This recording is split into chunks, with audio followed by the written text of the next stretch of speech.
By the time I saw that moving truck parked outside my house that evening, I finally understood why my daughter-in-law Barbara had called me at 6 a.m. with a voice I'd never heard before. "Leonard, please don't go home today. If you come home early, they'll finish before you get there." Then the line went dead. I'm Leonard, 62 years old, and I've been fixing things my whole life. Worked 35 years on the assembly line at Ford. Then opened my own auto repair shop when they offered early retirement. When something's broken, you diagnose the problem, get the right parts, and fix it. But that morning, standing in my kitchen with the phone in my hand, I couldn't figure out what was breaking down. The house felt different without Dorothy. She'd been gone 2 years now. Cancer took her fast once we got the diagnosis. We'd built this place together, room by room, project by project. Every door frame I'd hung myself, every outlet I'd wired, every piece of trim I'd cut to fit. After 30 years of mortgage payments and weekend projects, this house wasn't just where I lived. It was proof of everything we'd worked for. The night before had been my 62nd birthday party. Nothing fancy, just family and a couple of neighbors. My son Timothy had driven up from Columbus with Barbara and the kids. He'd seemed different, though, more interested in my paperwork than my cake. Kept walking around the house like he was measuring it, checking out the windows, testing door handles. He'd brought along his business partner, some guy named Victor who kept asking questions that didn't feel like small talk. "You still keep all the property documents in that old filing cabinet?" Timothy had asked while cutting the cake. "What about insurance policies? You got everything organized in case something happens?" I'd nodded, not thinking much of it. Been keeping important papers in that same cabinet since Dorothy and I bought this place in 1987. Birth certificates, marriage license, the deed, insurance papers. All the documents that prove your life happened the way you remember it. "Dad, you should really think about updating your will," Timothy had continued. "Get everything in a trust maybe, protect your assets." Victor jumped in then. "Yeah, estate planning's crucial these days. Banks are getting pickier about inheritance stuff. Better to have everything signed and ready." Barbara had barely touched her dinner that night. Kept glancing at Timothy, then back at her plate. When I asked if everything was okay, she just smiled and said she was tired from the drive. But I've been around enough machinery to know when something's running rough, even when it looks fine on the surface. Later, when I was putting dishes away, I caught Timothy going through my wallet on the counter. "Just looking for antacid," he said quickly. "Stomach's been acting up." But my wallet was sitting right next to the medicine cabinet. That detail stuck with me like a loose bolt you can't tighten. Around 10 p.m., after everyone had gone to bed, I heard Timothy talking on his phone out on the back deck. His voice was low, but the kitchen window was cracked open. "Yeah, the filing cabinet's in the back room. All the paperwork's there." Pause. "No, he keeps everything in hard copies. Old school, you know?" Another pause. "Trust me, by Friday, this will all be handled." I stood there washing the same plate 3 times, trying to make sense of what I was hearing. Timothy's construction business had been struggling. I knew that much. He'd mentioned some cash flow problems, lost a couple big contracts, but he'd always been the type to land on his feet, find another angle. The next morning, before Barbara called, I'd gotten up at 5:30 like always. Made coffee, checked the weather, read the paper. Normal routine for a Tuesday. I was supposed to be at Patterson Hardware by 800. Been helping out there part-time since Dorothy passed, stocking shelves and helping customers find the right screws and bolts. Keeps me busy and gives me a reason to get out of the house. But at 6 a.m. sharp, my phone rang. Barbara's number. "Leonard?" Her voice was shaking. "Don't go home today. Whatever you do, don't come home until I call you back." "Barbara, what's wrong? Where's Timothy?" He's not here right now. He left early." "Leonard, I found some papers. Legal documents with your name on them, and I heard him talking to someone about moving trucks." The coffee cup slipped in my hand. I caught it before it hit the floor, but coffee splashed everywhere. "What kind of papers?" "Power of attorney stuff. And there's a notary scheduled to come to your house this morning at 900. "Leonard, your signature isn't on these papers yet, but Timothy's been practicing writing it." My chest felt tight, like someone was cranking down a vice. "Barbara, are you sure about this?" I took pictures of everything. "And Leonard, there's more. I've been recording his phone calls for the past week. He's in deeper trouble than he told us. The bank's threatening foreclosure on his business property. He owes almost $750,000. After Barbara hung up, I sat at my kitchen table for 10 minutes, staring at the coffee stain on the morning paper. The numbers didn't make sense. How does a small construction company rack up that kind of debt? And more importantly, how does a son think it's okay to solve his problems by stealing from his father? I thought about calling Timothy directly, asking him straight out what was going on. But something Barbara said stuck with me. He'd been practicing my signature. That meant this wasn't some desperate last-minute plan.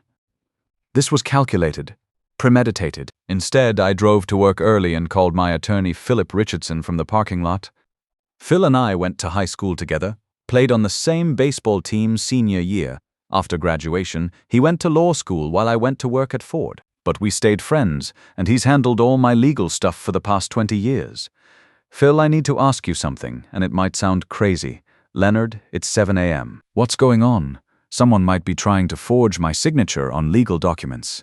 Can you check if anyone's accessed my property records online? There was a long pause. Phil's always been careful with his words, thinks before he speaks. That's oddly specific, Leonard. What makes you think that? I told him about the birthday party, Timothy's questions, and Barbara's call.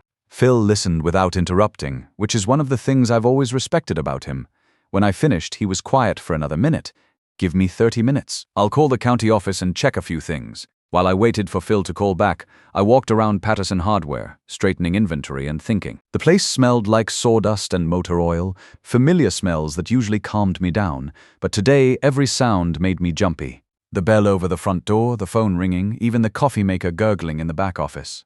My boss Jerry noticed. You okay, Leonard? You look like someone ran over your dog. Jerry's known me since I started working there.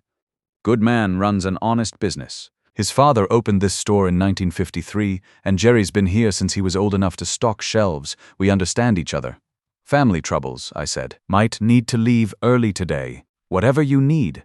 Family comes first. At 7:30, my phone rang. Phil's number. Leonard, we need to talk. Can you come to my office? Just tell me what you found. Someone accessed the county database using your home internet connection last night at 11:47 p.m. They pulled up your property deed, tax records, and mortgage history. Also, there's a mobile notary appointment scheduled for 9 a.m. at your address. The request came in at midnight. My hands started shaking, actually shaking like I was trying to thread a needle in a cold garage.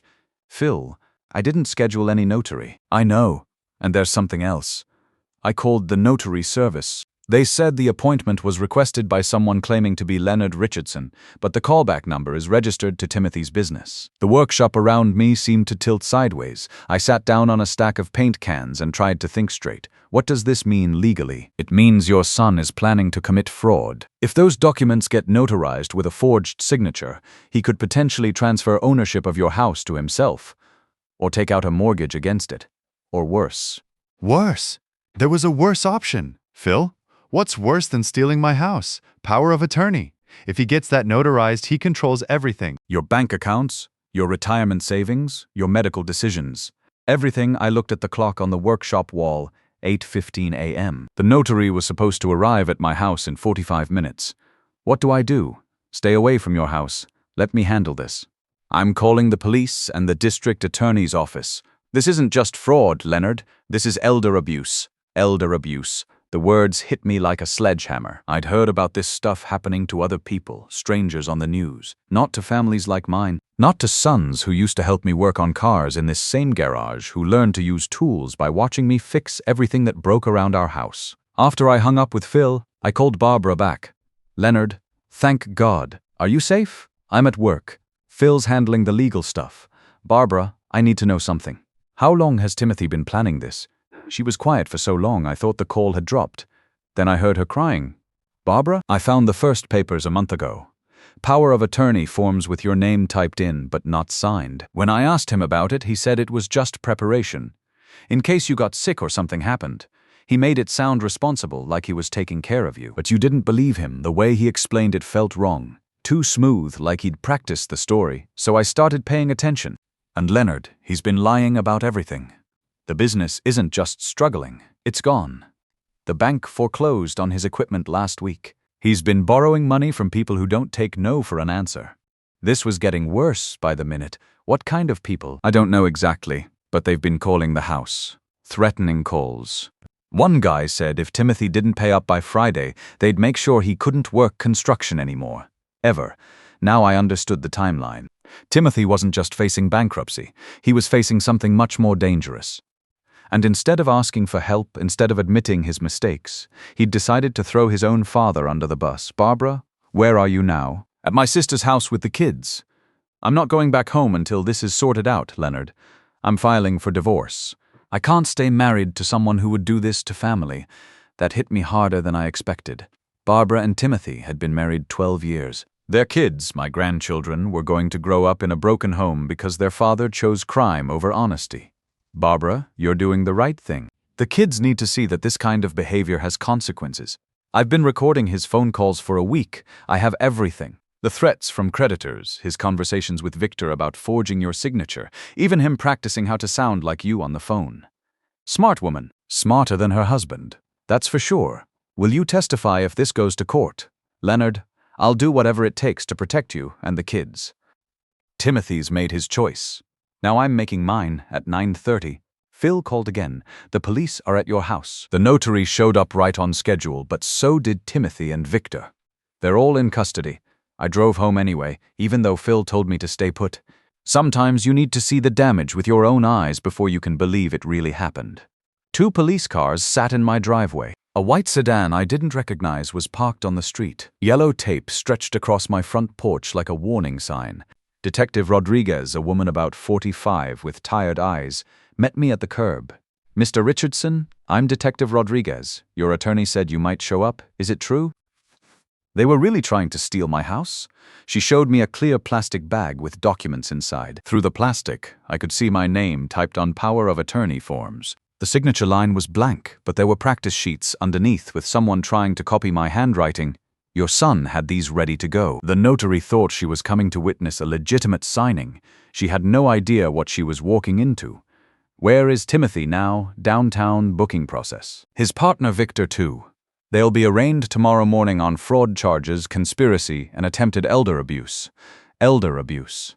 There was that phrase again. Made me feel old and helpless, like I should have seen this coming. Detective Rodriguez walked me through my own house, showing me what they'd found. A second set of house keys hidden in Timothy's jacket pocket, photographs of my filing cabinet contents on his phone. Text messages between Timothy and Victor planning the whole operation.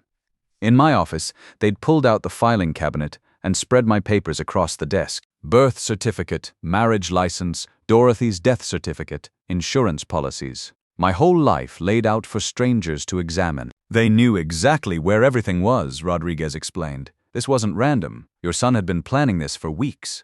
I picked up Dorothy's death certificate and put it back in its folder. She'd been so careful about organizing everything before she passed. Made sure all the paperwork was in order, all the accounts properly titled. She'd even written out instructions for me about paying bills and maintaining the house. Dorothy would have been furious about this violation. "Detective, how bad is my son's financial situation?" She consulted her notes. "According to what we've gathered so far, he owes approximately $750,000 in business loans, plus another $200,000 to various private lenders. His construction company lost 3 major contracts last month. Bank seized his equipment last Friday." "What about the people Barbara mentioned, the ones making threats?" Rodriguez's expression darkened. "We're looking into that. Some of the phone numbers on Timothy's call log trace back to known loan sharks. These aren't the kind of creditors who offer payment plans. That explained the desperation. Timothy wasn't just facing bankruptcy, he was facing real physical danger. But instead of coming to his family for help, he'd chosen to destroy his family to save himself." Phil arrived while Rodriguez was finishing her paperwork. He looked grim, older than his 62 years. "Leonard, we need to talk about security. Timothy posted bail 2 hours ago. He's out already. Barbara put up the bail money. She said she wanted him out so she could serve him divorce papers face to face." I had to admire Barbara's timing. While Timothy was planning to steal from me, she was planning her own strategic moves. Phil continued, "But Leonard, you need to understand something. Those loan sharks Rodriguez mentioned, they're not going to disappear because Timothy got arrested. If anything, this makes their situation worse. They might decide to collect from family members. Are you saying I'm in danger? I'm saying you need to be careful. Change your locks. Maybe stay somewhere else for a few days. And definitely get your financial accounts locked down." We spent the rest of the afternoon at the bank, putting security holds on all my accounts. The branch manager, Susan Walsh, had known Dorothy and me for 15 years. She understood the situation immediately. Leonard, I've seen this before. Adult children targeting their parents' assets. It's more common than people think. She made some notes in her computer. We'll flag your accounts for any unusual activity. No withdrawals over $500 without photo ID and verbal authorization from you personally. What about my house deed? Already handled. Phil filed a fraud alert with the county. No one can transfer or mortgage your property without you appearing in person at the title company. By 4 p.m., we'd covered all the basics. New locks on the house, account protections in place, legal documentation filed. Phil said the criminal case against Timothy would probably take 6 months to resolve, but the civil protections were immediate. What happens to Timothy depends on whether he takes a plea deal. With the evidence we have, including Barbara's recordings, he's looking at 2 to 5 years in prison, plus restitution, though I doubt he has any assets left to pay you back with. That evening, Barbara came by with the kids. My granddaughter Sarah was 8, and my grandson Michael was 6. They didn't understand why Daddy wasn't coming to Grandpa's house anymore, why Mummy was crying, why they were staying at Aunt Linda's instead of going home. Grandpa, is Daddy in trouble? Sarah asked while we sat on the front porch. How do you explain to an 8-year-old that her father tried to steal her grandfather's house? How do you preserve a child's love for their parent while protecting them from the truth of what that parent did? Your daddy made some bad choices, sweetheart. Sometimes grown-ups make mistakes, big mistakes, but that doesn't mean he doesn't love you. Michael wanted to know if he could still use my tools in the garage. Of course you can, buddy. This is still your grandpa's house, and you're still my grandson. Nothing changes that. But everything had changed. Timothy's betrayal had shifted the foundation of our family, like a house settling on unstable ground. We could repair the damage, but the cracks would always be visible. Barbara stayed after the kids went to bed. We sat at my kitchen table, drinking coffee and trying to make sense of what had happened. Leonard, I need you to know something. I almost didn't call you this morning. Part of me hoped Timothy would come to his senses at the last minute. But you did call. You chose to do the right thing. It was the hardest phone call I've ever made, but I kept thinking about Sarah and Michael. What kind of mother would I be if I let their father destroy their grandfather? What would that teach them about right and wrong? Barbara's words stayed with me long after she left that night. Teaching children about right and wrong by example. That's what this whole mess came down to. Timothy had learned somewhere along the way that shortcuts were acceptable. That family was something you could exploit when times got tough. The legal proceedings took 3 months, not the 6 Phil had predicted. Timothy pled guilty to attempted fraud and elder abuse in exchange for a reduced sentence. 18 months in minimum security prison, 3 years probation, and a restraining order keeping him away from my property. The day of his sentencing, I sat in the courthouse and watched my son in handcuffs. He looked smaller than I remembered, defeated. When the judge asked if he had anything to say, Timothy stood up and apologized. Not to me directly, but to the court. Generic words about making mistakes and accepting responsibility. It felt rehearsed, like something his lawyer had coached him to say. Barbara sat 3 rows behind me with her attorney. The divorce had been finalized the week before. She got full custody of the children, the house they'd been renting, and half of whatever assets were left after Timothy's debts got paid, which wasn't much. After the hearing, Timothy's lawyer approached me in the hallway. Young guy, probably fresh out of law school, trying to do right by his client. Mr. Richardson, Timothy asked me to give you this. He handed me a sealed envelope. Inside was a handwritten letter, 2 pages long. Timothy apologized for betraying my trust. He explained about the loan sharks, the threats, the panic that drove him to make desperate choices. He said he understood if I never forgave him, but he hoped someday we could rebuild our relationship for the children's sake. I folded the letter and put it in my wallet. Not because I was ready to forgive, but because someday Sarah and Michael might want to know that their father had tried to make things right, even if it was too late. The loan shark problem resolved itself in an unexpected way. With Timothy in prison and no assets to seize, they apparently wrote off his debt as uncollectible. Phil said this was common with small-time operators. They move on to easier targets rather than waste time on lost causes. Victor, Timothy's business partner, got 6 months in county jail and 5 years probation. Turned out he had a gambling problem that had contributed to the business failure.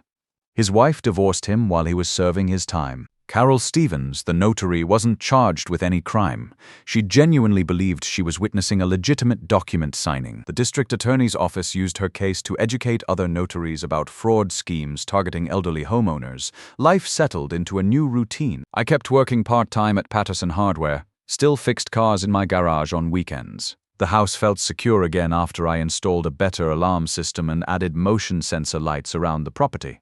Simple precautions that should have been in place years ago. Barbara brought the kids over every Sunday for dinner. We established new traditions that didn't depend on Timothy being present. Sarah learned to use basic tools in my workshop. Michael helped me maintain Dorothy's garden, planting vegetables and flowers according to her old garden journal. The children asked about their father less frequently as time passed. I answered their questions honestly but tried not to poison them against him. They deserved the chance to form their own relationship with Timothy when they were older and better able to understand what had happened. 6 months after Timothy's sentencing, I received a letter from him at the correctional facility. He was taking courses in basic business management and financial planning, learning skills he should have developed before starting his construction company. He asked about the children but didn't ask me to visit. I wrote back once, a brief note confirming that everyone was healthy and safe. I didn't mention forgiveness or future plans. Those conversations would have to wait until he'd served his time and proven that prison had actually changed him. Barbara remarried 18 months later. A good man named Howard who taught high school mathematics and coached Little League baseball. He understood the situation with Timothy and never tried to replace him in the children's lives, just added stability and positive male influence where it was needed.